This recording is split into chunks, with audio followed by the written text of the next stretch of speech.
வணக்கம், welcome to ருசி திரு. இன்றைக்கி ரொம்பவே சுவையான பருப்புருண்டை குழம்பு தான் நான் செய்ய போகிறேன். ஒரே மாதிரியே குழம்பு வச்சு போர் அடிச்சிருச்சா? அப்போ கவலையை விடுங்க.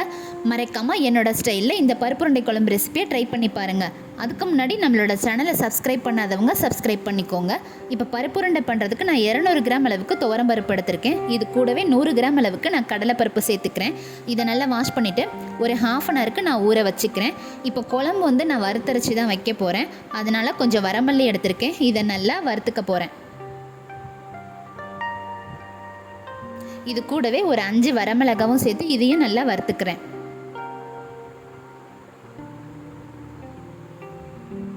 இப்போ மல்லிய மிளகாவும் நல்லா வறுப்பட்டுருச்சு. இது கூட 1 கப் அளவுக்கு துருவன தேங்காய் சேர்த்துக்கிறேன். இதில் 1/4 டீஸ்பூன் மஞ்சத்தூள், ஒரு 5 சின்ன வெங்காயம், 1 கொத்து கருவேப்பிலை சேர்த்து இதையும் நல்லா வறுத்துக்கலாம்.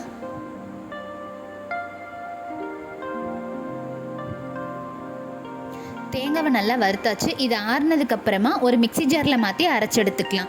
இப்போ தாளிக்கிறதுக்கு இதே கடாயிலே நான் 1 குழிக்கரண்டி அளவுக்கு நல்லெண்ணெய் சேர்த்துக்கிறேன். இதில் கொஞ்சமாக சோம்பு, 3 கிராம்பு, ஒரு துண்டு பட்டை சேர்த்து இது பொரிஞ்சதுக்கப்புறமா ஒரு 5 பல்லு பூண்டு சேர்த்து இதை நல்லா வதக்கிக்கிறேன். இப்போ 1 கப்பு சின்ன வெங்காயத்தை நீளமாக நறுக்கி வச்சுருக்கேன். இதையும் சேர்த்து இதை நல்லா வதக்கிக்கலாம். இதில் 1 கொத்து கருவேப்பிலை சேர்த்துக்கிறேன். ஒரு 2 பச்சை மிளகா நீளமாக கீறி வச்சுருக்கேன். இதையும் சேர்த்துக்கிறேன். ஒரு 2 தக்காளி நீளமாக நறுக்குனது இதையும் சேர்த்து இதை நல்லா வதக்கிக்கலாம். இப்போ தக்காளி நல்லா வதங்கினதுக்கப்புறமா ஒரு பெரிய நெல்லிக்காய் அளவுக்கு புளியை கரைச்சி வச்சுருக்கேன். இதில் சேர்த்துக்கிறேன். இது கூடவே தேவையான அளவுக்கு உப்பும் சேர்த்து இதை நல்லா கொதிக்க விட்டுடலாம்.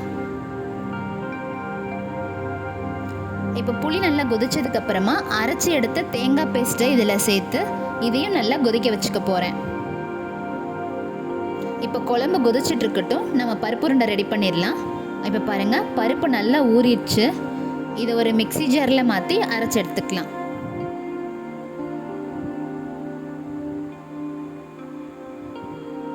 இப்போ இது கூட காரத்துக்கு ஒரு 3 வரமிளகாய் சேர்த்துக்கிறேன். இதை கொரகொரப்பாக அரைச்சி எடுத்துக்கலாம். பார்த்தீங்களா, இந்த மாதிரி அரைச்சி எடுத்துருக்கேன். இதை ஒரு மிக்சிங் பவுலில் மாற்றிக்கிறேன்.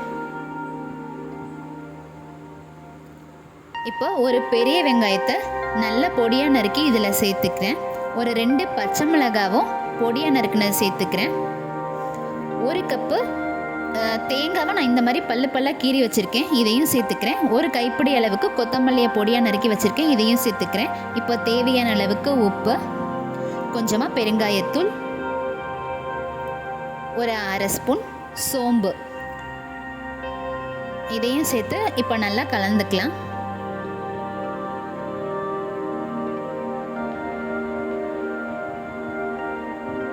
அவ்வளோதான், நல்லா மிக்ஸ் பண்ணியாச்சு. இதை நான் குட்டி குட்டி உருண்டையாக உருட்டி எடுத்துக்கிறேன். இந்த மாதிரி குட்டி பால்ஸாக உருட்டி இதை நான் ஆவியில் வேக வச்சு எடுத்துக்க போகிறேன்.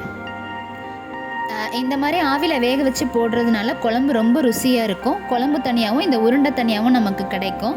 இப்படி வேக வைக்காமல் தனியாக இந்த மாதிரி உருட்டி போட்டோம்னா இந்த உருண்டை எல்லாமே குழம்போட கரைஞ்சிருங்க. அதனால் இந்த மாதிரி வேக வச்சு ட்ரை பண்ணி பாருங்கள், ரொம்ப ருசியாக இருக்கும்.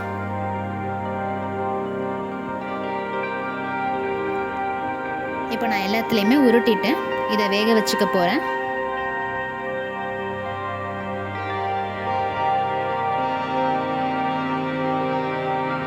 அவ்வளோதான், நமக்கு உருண்டை ரெடி ஆகிடுச்சு. இந்த பக்கம் பார்த்திங்கன்னா குழம்பும் நல்லா கொதிச்சு வந்துருச்சு. நான் இப்போ ரெடி பண்ண இந்த உருண்டை எல்லாத்தையுமே குழம்புல மாற்றி நல்லா கொதிக்க வச்சுக்க போகிறேன்.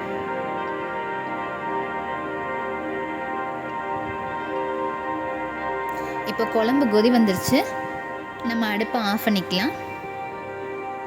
அவ்வளோதாங்க, கமகமான ரொம்பவே ருசியான பருப்புருண்டை குழம்பு ரெடி ஆகிடுச்சு.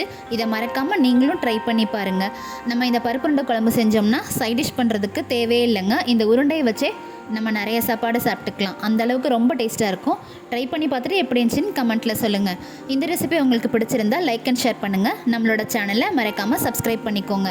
இதே மாதிரியே இன்னொரு ரெசிபியில் நெக்ஸ்ட் வீடியோவில் சந்திக்கிறேன் ஃப்ரெண்ட்ஸ். அதுவரை ருசி தீருங்கள்.